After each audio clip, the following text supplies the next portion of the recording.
அற்புதம் புரிந்ததே. சாமி பார்த்து பேசுற மாதிரி கூட பேசு. ஓம் நமச்சிவாய. ஓம் நமச்சிவாய. திருச்சிற்றம்பலம். திருச்சிற்றம்பலம். இது காஞ்சி புராணத்தில் வர கோவில். காஞ்சி புராணத்தில் இந்த இடத்துல காசியில் வந்து வியாசர்கிட்ட கேட்குறாங்க பரம்பொருள் எதுன்ட்டு. ஓம் நமோ நாராயணா அப்படின்னு சொல்கிறாரு.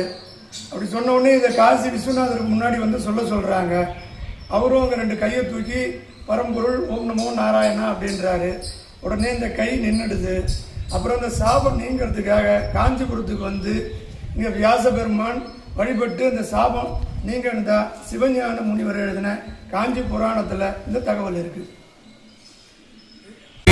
கண் தந்ததாலே புகழ் மேவினார், நந்தன் தந்தேகத்தை தந்தே சிவமாகினார்.